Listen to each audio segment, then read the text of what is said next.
Qu'on parle du Saint-Esprit. Fait changement, hein? Ça fait 2 dimanches qu'on parle du Saint-Esprit, puis j'ai pas fini de faire le tour.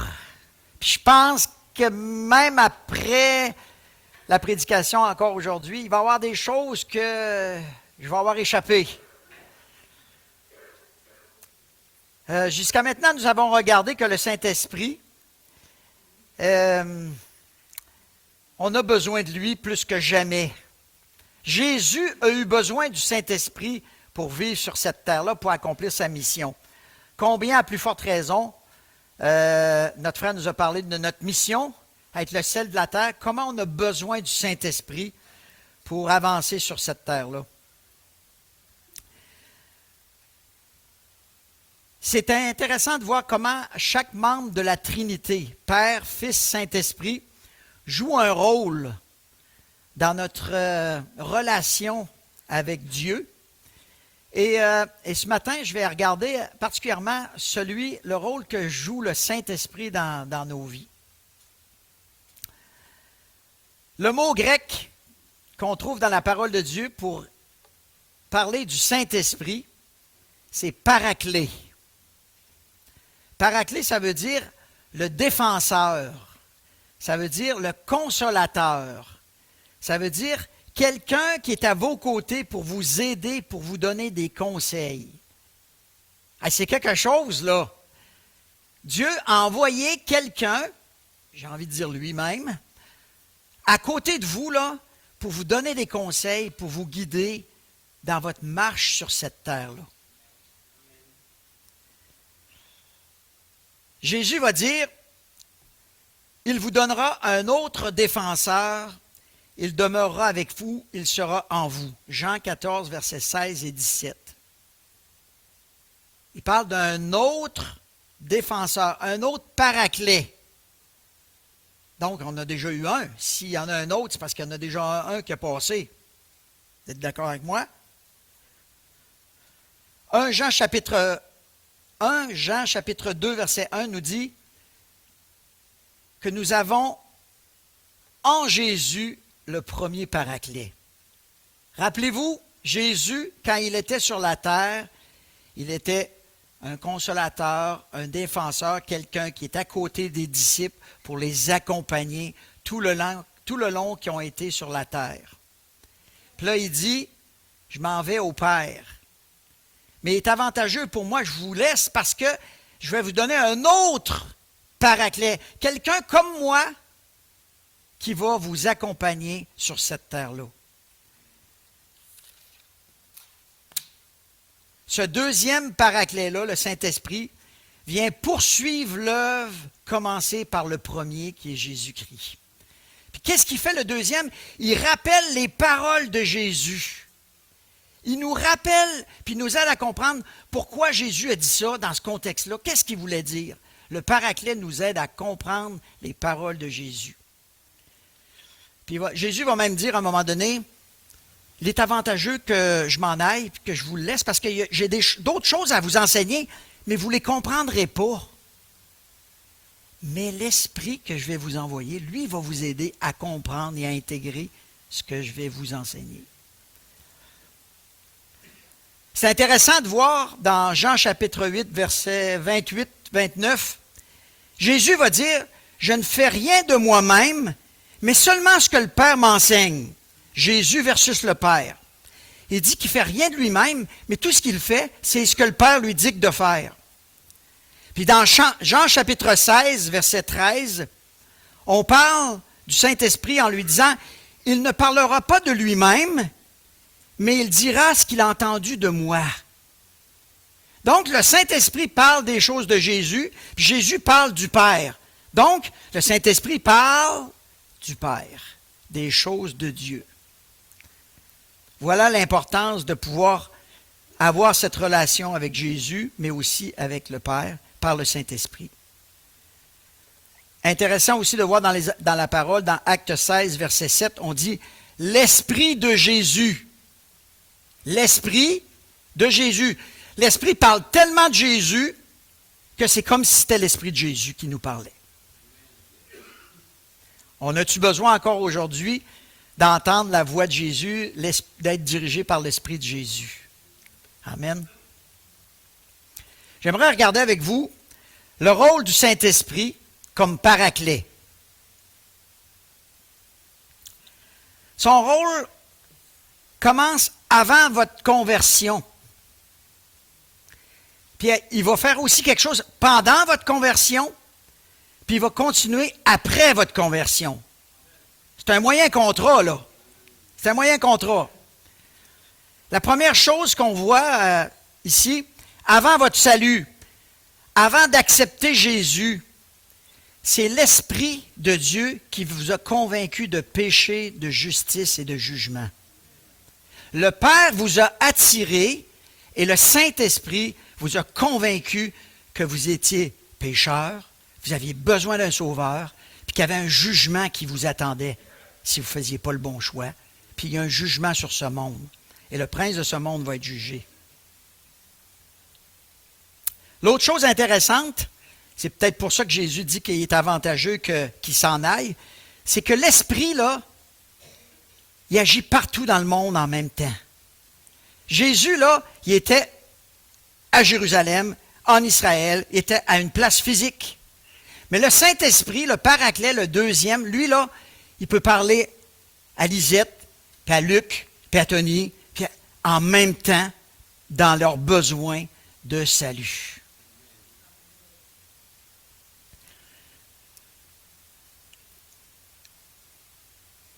Il est le seul, après dans cette avant-conversion, à faire ce travail-là. C'est lui qui vous convainc. Oui, c'est vous qui dites « Oui, Seigneur, je veux », mais c'est lui qui a fait tout le travail. C'est lui qui vous a placé sur le chemin de quelqu'un qui avait un message d'espoir pour vous. C'est lui qui a disposé cette journée-là, votre cœur, à entendre ça, et à dire « C'est ça que je veux ». C'est lui qui fait l'œuvre. Quand vous entendez l'Esprit de Dieu vous parler, n'hésitez pas à venir à lui. Ne résistez pas. C'est la meilleure chose qui ne peut pas vous arriver d'une certaine manière. Puis c'est une grâce de Dieu qu'il soit venu à vous. Vous savez, il y a comme un chemin là. Le Père attire l'homme à lui. Jésus accomplit l'œuvre de rédemption. Et le Saint-Esprit vient convaincre cette personne-là de péché, de justice et de jugement. Après ça, là, c'est nous autres qui décident. C'est l'homme qui décide, à la lumière de ce qu'il vit à ce moment-là. Puis il y en a, là, que ce chemin-là, là, ils vont le vivre 2 fois, 3 fois avant de se convertir. Ça encore, c'est une grâce de Dieu. Il y en a qui l'entendent une seule fois. C'est à prendre ou à laisser. Puis il y en a que Dieu va continuer à pourchasser. Pourquoi c'est comme ça? Ça s'appelle la grâce de Dieu. Pourquoi cette grâce-là envers vous, puis pas envers l'autre? Je ne le sais pas. Ça s'appelle la grâce de Dieu.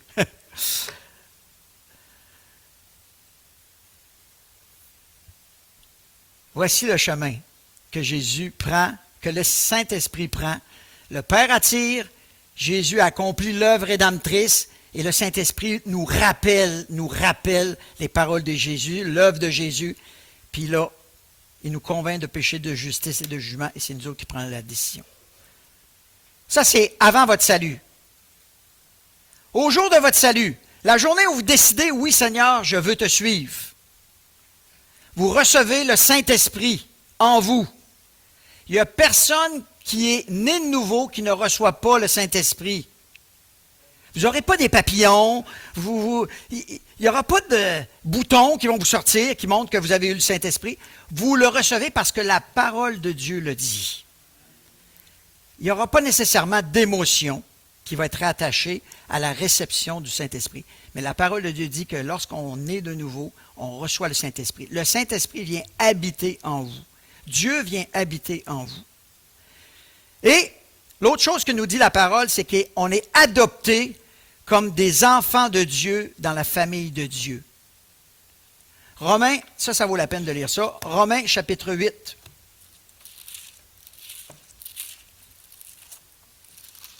Romains 8, versets 15 et 16.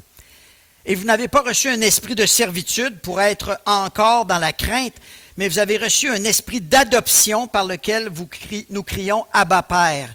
L'Esprit lui-même rend témoignage à notre esprit que nous sommes enfants de Dieu. L'Esprit en nous parle à notre esprit et dit, maintenant tu es un enfant de Dieu. Mais savez-vous quoi? C'est une grâce, ça. Parce que vous auriez pu être juste justifié, c'est déjà pas mal, régénéré, mais pas faire partie nécessairement de la famille de Dieu. Il vient bonifier son œuvre en nous disant qu'on fait partie maintenant de sa famille. Puis Romains 8, mais verset 17 nous dit, « Or, si nous sommes enfants de Dieu, nous sommes aussi héritiers, co-héritiers, héritiers de Dieu et co-héritiers avec Christ, si toutefois nous souffrons avec lui afin d'être aussi glorifiés avec lui. » Donc, on est héritier de Dieu, à même titre que Jésus.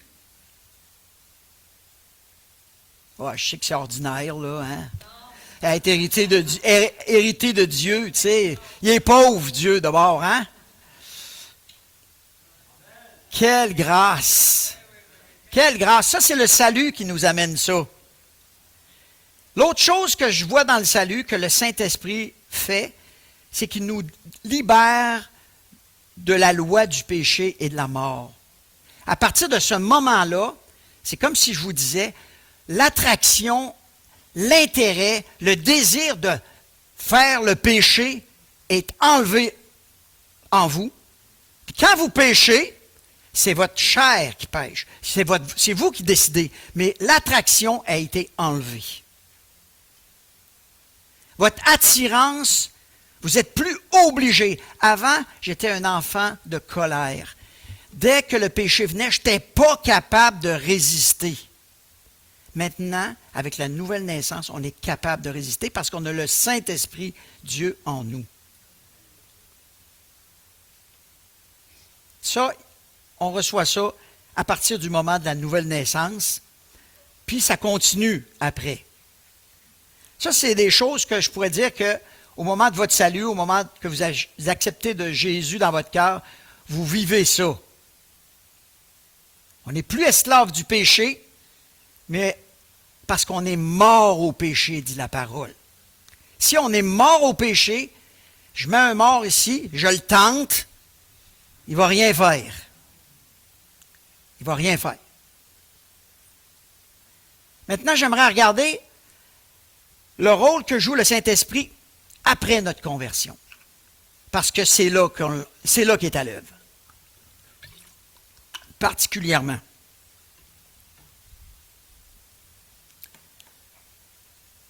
Première chose, il nous fait expérimenter, j'ai bien dit expérimenter, l'amour de Dieu pour nous.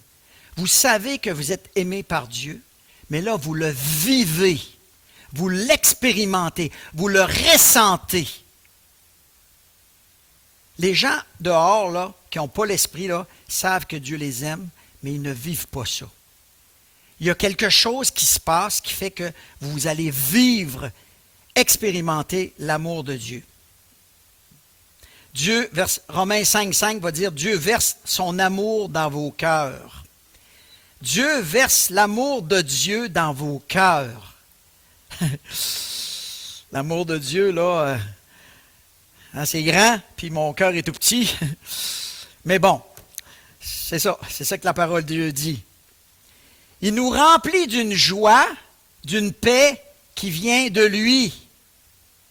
Les circonstances ne changent pas, mais je suis en paix par rapport à cette circonstance-là, parce que Dieu est au contrôle de toutes choses. Ma perspective change. Nous allons aussi, ça c'est moins populaire, mais il faut l'écrire parce que c'est vrai, le Saint-Esprit va nous amener à souffrir pour Christ. À vivre pour Christ dans la souffrance. Il y a plein de textes qui nous montrent ça. Donc, moi, j'ai mis acte 20, versets 22-23. « L'Esprit m'avertit que des souffrances m'attendent, dit Paul. » Ce n'est pas juste un feeling, ce n'est pas une intuition, c'est l'Esprit qui lui a révélé que des souffrances l'attendaient lorsqu'il allait retourner à Jérusalem. Et qu'est-ce qu'il a fait? Il est allé pareil, parce qu'il voulait obéir à l'Esprit qui lui parlait. Mais pourquoi? Pourquoi c'est comme ça? Parce que dans les souffrances, c'est souvent là qu'on démontre qu'on a Dieu dans notre vie. Quand vous êtes dans la souffrance, puis des gens disent, mais comment il fait pour vivre ça, lui? Moi, si j'étais à sa place, je me révolterais, je serais en colère. L'attitude que vous allez avoir dans la souffrance va être un puissant témoignage. 2 Corinthiens chapitre 4, versets 7 à 12, ça dit qu'on est appelé à souffrir pour révéler la vie de Jésus dans nos corps. Révéler la vie de Jésus dans nos corps. 1 Pierre chapitre 4, versets 13 et 14, il va dire « Réjouissez-vous dans les souffrances. » Il n'y a pas beaucoup d'amen tout à coup, là. Réjouissez-vous dans les souffrances parce que ça vous donne une occasion de témoignage autour de vous. Tout dépend de notre attitude. Mais si on est rempli de l'Esprit, si on marche par l'Esprit, on va être un puissant témoignage. Il faut que je vous raconte quelque chose. J'ai une jeune fille trisomique, et puis quand elle est venue au monde, on était déjà croyants, chrétiens, puis déjà la famille trouvait ça zélé un peu. Pourquoi vous avez abandonné la facilité pour aller dans une religion qui va être dure? Mais on leur disait, non, ce n'est pas une religion, c'est le Seigneur qu'on suit. Puis là, on a eu un enfant avec un handicap. Puis mes sœurs ont dit, c'est pas juste. Vous êtes plus pieux que nous autres. Vous marchez, vous cherchez Dieu, puis Dieu vous envoie cette épreuve-là. Puis vous dites, puis nous on disait, le Seigneur est bon. Dieu donne, on prend. Il va nous équiper, il va nous donner ce qu'on a besoin pour s'occuper de notre enfant. Ça a été fort comme témoignage, mais c'est l'épreuve qui a fait que... Ce n'est pas une épreuve que j'ai choisie en plus, là, mais c'est mon attitude dans l'épreuve qui fait que ça a de l'impact. Voyez les occasions, les épreuves comme des occasions de témoignage autour de vous, parce qu'on a la bonne attitude. OK. Déjà, on a vu 3 choses. Nous allons avoir la force de témoigner. Notre frère tantôt parlait du sel de la terre, d'être une lumière. Acte 1, chapitre 8. Vous êtes mes témoins, dit Jésus avant de s'enlever, être enlevé. Vous êtes mes témoins.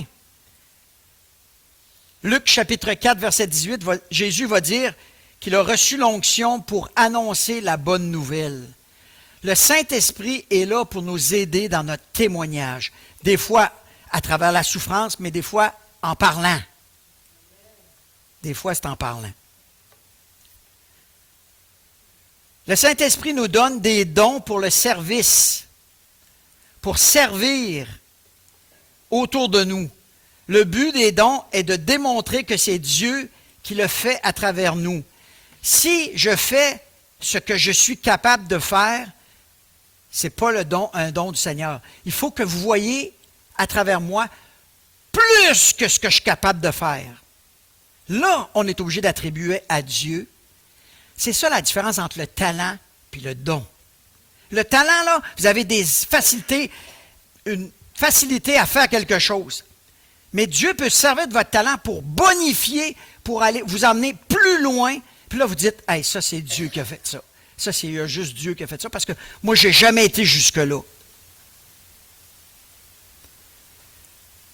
Hébreux, chapitre 11, parle des œuvres remarquables de ces grands de la foi.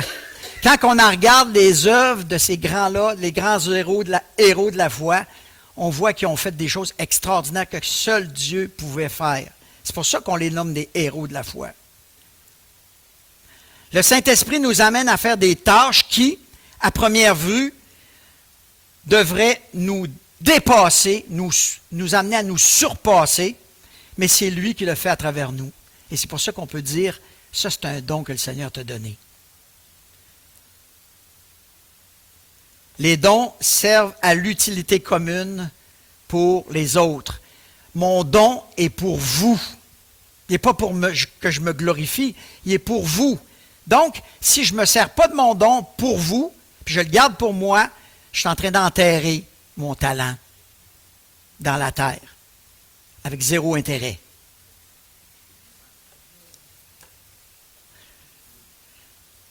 Le Saint-Esprit nous aide à prier. Ça, c'est fort. Des fois, là, on est placé dans des situations où je ne sais pas quoi dire. Je ne sais pas quoi faire. Bien, si je compte sur le Saint-Esprit, là, il va me dire comment agir et quoi dire. Ça dit même qu'il exprime, il intercède par des soupirs inexprimables. Ça ne vient pas de moi, là, les soupirs inexprimables. C'est le Saint-Esprit qui le fait.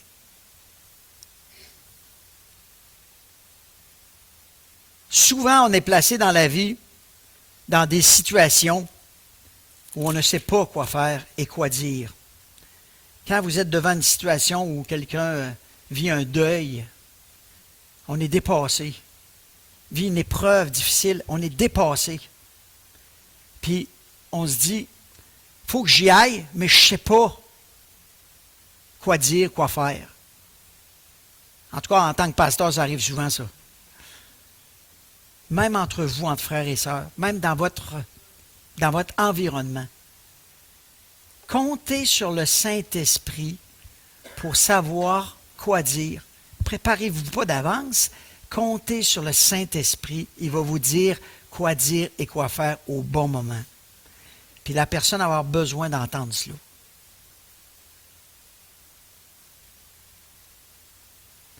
Romains 8, 26. De même aussi l'Esprit vient au secours de notre faiblesse, car nous ne savons pas ce qui convient de demander dans nos prières. Mais l'Esprit lui-même intercède par des soupirs inexprimables. Et celui qui sonde les cœurs connaît quelle est l'intention de l'Esprit.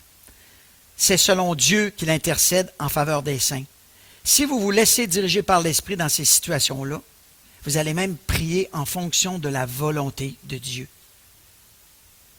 C'est ça que dit ce texte-là. Pour nous purifier, pour nous sanctifier, pour nous transformer, ça aussi, ça fait partie de la job du Saint-Esprit, de nous amener de plus en plus à ressembler à Jésus. 2 Corinthiens, chapitre 3. 2 Corinthiens 3, 18. Ça se peut pas.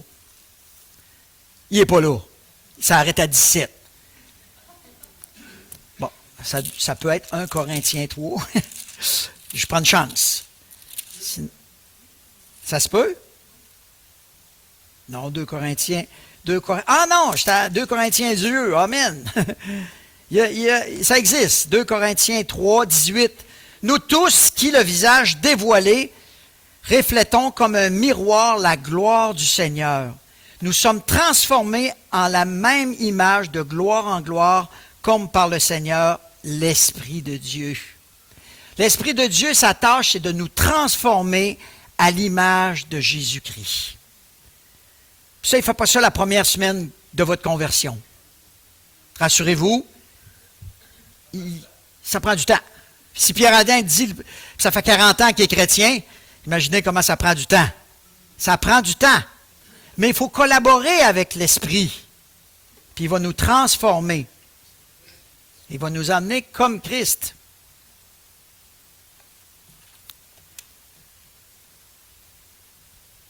On continue. Il y en a encore. Il nous donne ce que nous avons besoin pour persévérer. J'ai envie de dire persévérer jusqu'à la fin. Philippiens chapitre 4, verset 13, il va dire « Je puis tout par celui qui me fortifie. » Je vais tenir jusqu'au bout, même dans les épreuves, par celui qui me fortifie. Une autre chose que le Saint-Esprit fait, il nous aide à comprendre la parole. La parole a été faite chair, elle a habité parmi nous. C'est Jésus la parole. Le Saint-Esprit nous aide à comprendre la parole. La parole qu'il y a là. Le Saint-Esprit nous aide à comprendre la parole. Si vous avez lu la parole avant votre conversion, est-ce que vous êtes d'accord avec moi que des fois, on ne comprenait rien? Je comprends rien. Je disais ça à l'ami qui me témoignait. Je comprends rien. Je lis, mais je comprends rien. Puis même là, le Saint-Esprit travaillait dans mon cœur, puis m'amenait à comprendre juste des petites affaires qui me bouleversaient. Moi, je pensais que le salut, là, tout le monde était sauvé. Puis là, il dit, resserrer le chemin qui mène à la vie, il y en a peu qui le trouvent. Étroite est la porte qui mène à la vie. Il y en a peu qui passent par là. Puis là, je dis à Lucie, Lucie, on est sur le chemin large. On n'est pas sur le chemin étroit. Parce qu'on est comme tout le monde. Mais moi, je veux être sur le chemin étroit. Puis ça me bouleverse, mais je ne sais pas quoi faire. L'Esprit travaillait déjà dans mon cœur pour que quand j'ai entendu l'Évangile, quand j'ai entendu le message, ce que Jésus a fait pour moi, j'ai dit oui. Ça n'a pas pris 3-4 jours. J'ai dit oui tout de suite. Mais Dieu, le Saint-Esprit avait déjà commencé. Il avait déjà commencé en amont. Donc, Dieu nous aide à comprendre sa parole. Aujourd'hui, là, même moi, je lis des textes 2-3 fois que je lis le même texte, puis le Seigneur me parle encore d'une autre façon parce que je vis un autre contexte dans ma vie. C'est beau! Trouvez pas ça beau? L'œuvre de Dieu, l'œuvre du Saint-Esprit. Si ce serait tout le temps pareil, là, bien ça, j'ai déjà lu ça. Puis le message d'un matin, ah non, pas encore ce texte-là. Vous pourriez dire ça parce que ça fait 10 fois que je l'entends, ce texte-là. Puis ça fait 10 fois que j'entends le même message. Mais c'est même pas ça. L'Esprit, là, il prend des textes de différents prédicateurs, puis arrive avec une autre. Tout le temps pour glorifier Dieu, mais avec un autre chemin. Ça, c'est l'Esprit de Dieu qui fait ça. J'aurais pu vous donner un texte à lire, puis j'aurais dit, bon, venez chacun partager. J'étais à peu près sûr qu'on n'aurait pas dit la même chose. Mercredi soir dernier, on a lu un psaume. Psaume quoi? 84. Vous auriez dû entendre pas des affaires qui n'ont pas de rapport. Un tiquet sur un verset, l'autre tiquet sur l'autre verset, puis Dieu lui a parlé avec ce verset-là. Mais c'est ça l'Esprit de Dieu. Dépendamment où on est rendu, qu'est-ce qu'on vit, Dieu fait une belle œuvre pour nous amener à lui. Mais c'est par le Saint-Esprit.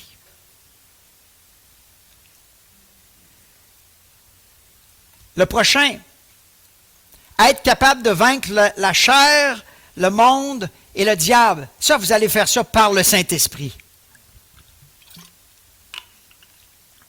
Vous avez envie de me dire que vous n'êtes pas rendu là? Si vous avez le Saint-Esprit, vous êtes capable de faire ça.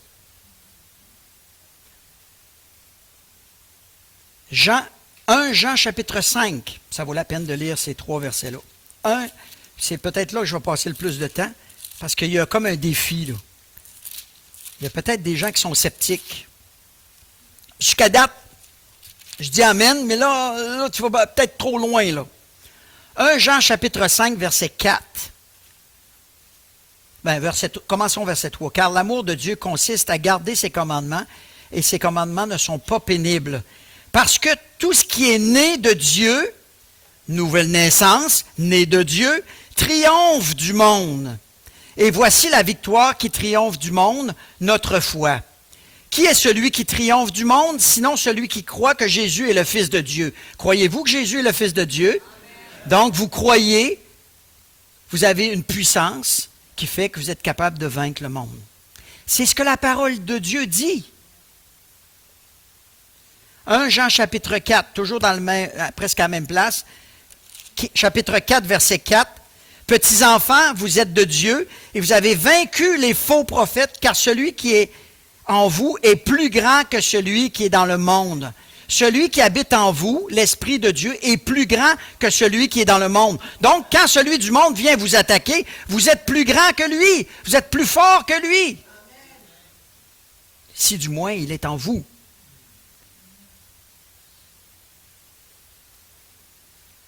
Donc, vous êtes plus que vainqueur. Galates chapitre 5, verset 16. Je dis donc, marchez par l'Esprit et vous n'accomplirez pas les désirs de la chair. Si vous marchez par l'Esprit, la chair n'a pas d'emprise sur vous. La chair, les trois choses. La chair, le monde, le diable. Vous êtes capable de les vaincre. Je reconnais avec vous qu'il y a des situations où on a l'impression qu'on est vaincu plus souvent que vainqueur dans nos vies. Et ça, c'est lié avec votre avant-conversion. Avant que vous veniez au Seigneur, vous avez pris des habitudes, des façons de penser. Chaque fois qu'arrive cette situation-là, moi je réagis comme ça. C'est comme ça. Moi je suis comme ça, je suis comme ça. Puis là, le Seigneur, vous n'avez pas l'esprit. Mais quand le Seigneur vient, il dit, non, c'est pas comme ça que tu vas réagir. On va réagir autrement maintenant. Mais là, ce chemin-là, vous l'avez tellement appris là, pour vous rendre là, que même avec le Seigneur, ils avaient envie d'y retourner. Votre chair, votre habitude fait que vous avez envie d'aller là. C'est ça, votre chair. Puis c'est elle qu'il faut combattre.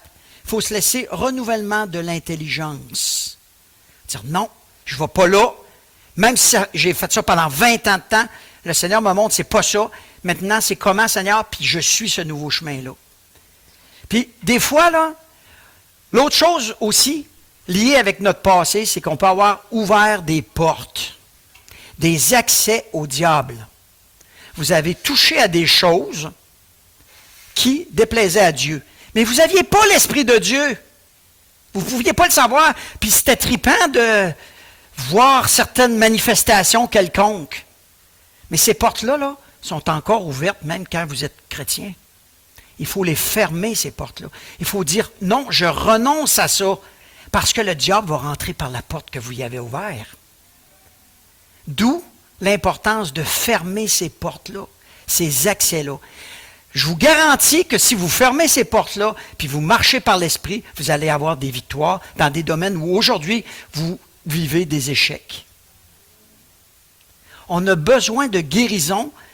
Écoutez, quand vous entendez marabout, fétiche, esprit des ancêtres, les morts, priez les morts, si vous avez touché à ça ou si c'est dans votre environnement, vous risquez d'être contaminé. C'est des portes d'entrée pour le diable.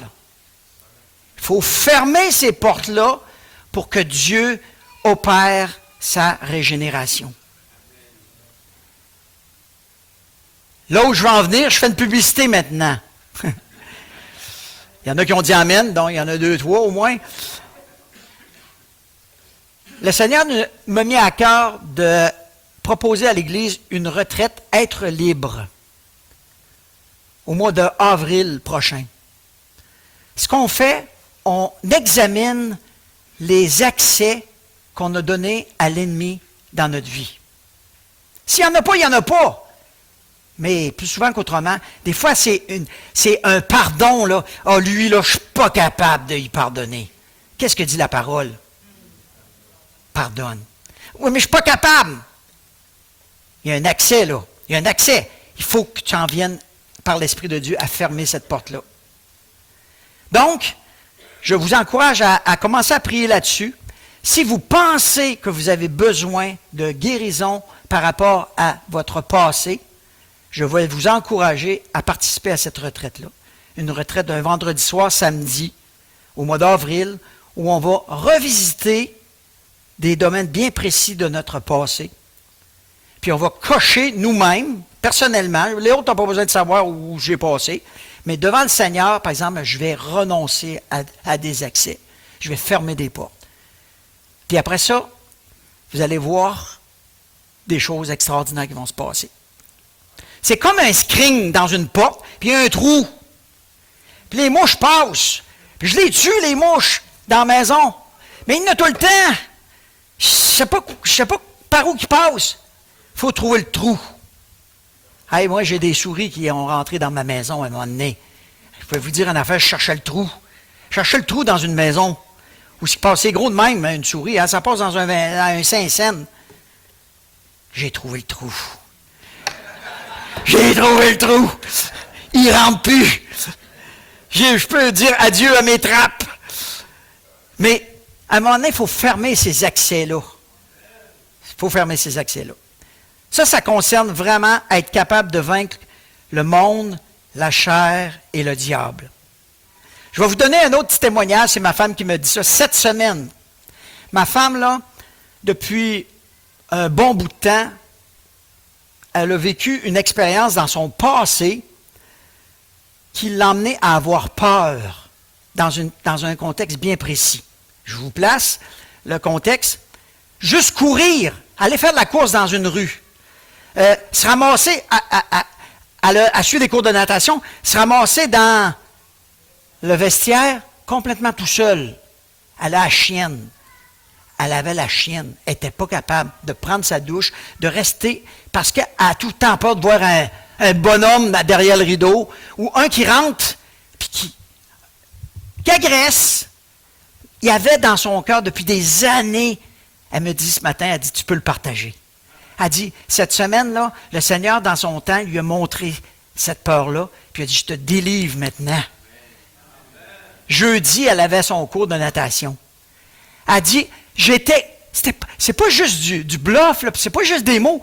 J'étais complètement délivré. Il n'y avait personne dans le vestiaire. Je le savais qu'il n'y avait personne. J'ai pris mon temps pour prendre ma douche, comme jamais. J'avais aucune peur. La peur s'est enlevée. Le diable, il se spécialise pour vous mettre des peurs dans vos vies. Puis il vous bloque. Ça peut être l'évangélisation, ça peut être plein de choses. Il vous bloque avec des peurs. Il faut bloquer ça, ces accès-là. Il faut être délivré de ces peurs-là pour qu'après ça, être libre de faire la volonté de Dieu et d'être avec le Seigneur. Et après, j'ai presque fini, parce que vous voyez que c'est un moyen contrat que le Seigneur, le Saint-Esprit, nous faire entrer dans la famille de Dieu. Le Saint-Esprit, il veut nous faire entrer dans la famille de Dieu. Il va nous amener à chercher des croyants, des gens qui ont la même foi que nous, pour faire partie de la famille de Dieu. Acte 2, versets 44 à 47, les croyants étaient ensemble, ils partageaient la Sainte Seine, ils prenaient du pain, ils louaient Dieu. C'est évident que Dieu, le Saint-Esprit, nous pousse à être ensemble. Hier soir, on a eu un temps ensemble. Pour certains, il y avait un rendez-vous pour certains hier soir ici à l'église. On était ensemble. On a eu du bon temps ensemble, n'est-ce pas, ceux qui étaient là? Il y a même ceux qui n'étaient pas là qui disent oui. Ça vous donne une idée, hein? Comment c'était du bon temps? OK, le dernier, et non le moindre, dans les deux derniers plutôt, nous amène à se laisser diriger par lui. Le Saint-Esprit va vous emmener de plus en plus à arrêter de croire dans vos moyens, puis de compter sur lui. Puis plus on va faire ça, plus on va grandir, plus on va voir Dieu à l'œuvre, plus on va expérimenter la présence de Dieu. Acte 8, verset 29, l'Esprit dit à Philippe, avance, approche-toi proche du char de l'eunuque, puis il intervient, il lui dicte quoi faire.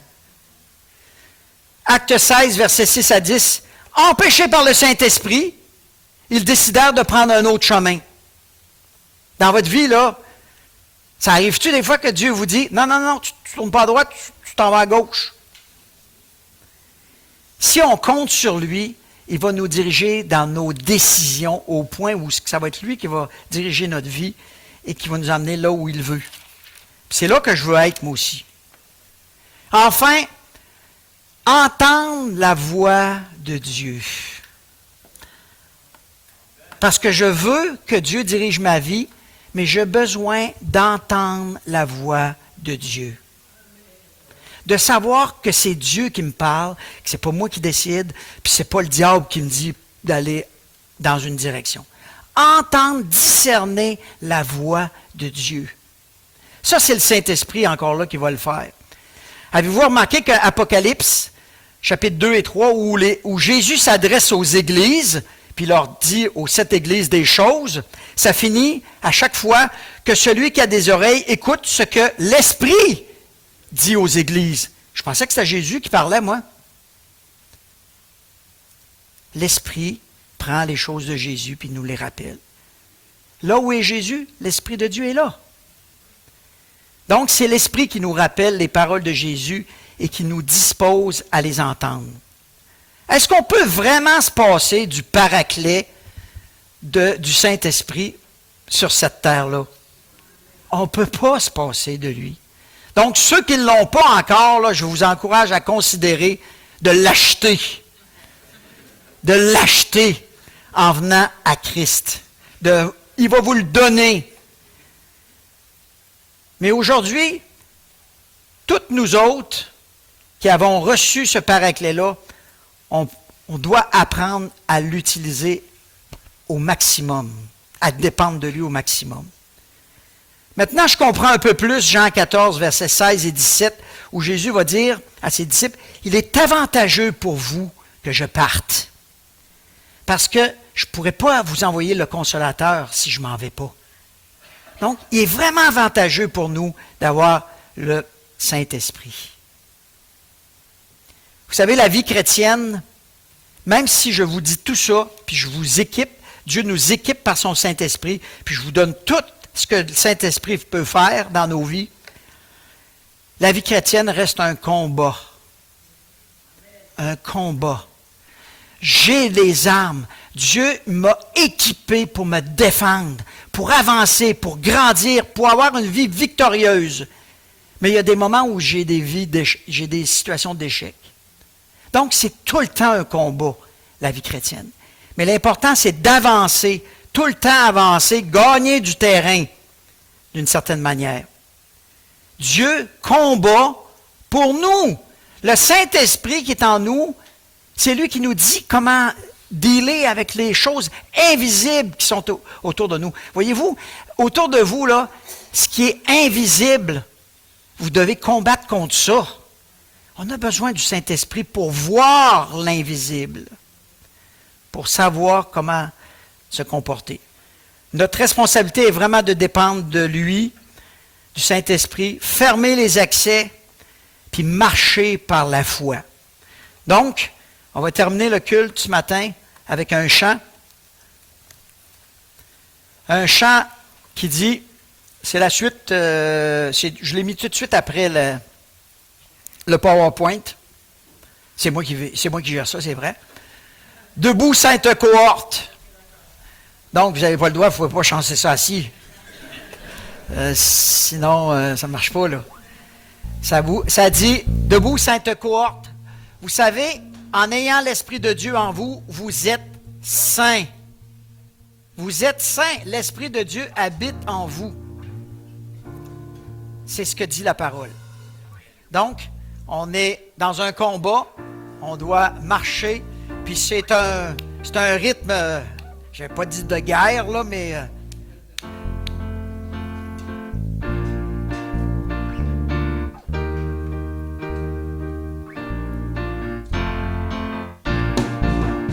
Debout, sainte cohorte,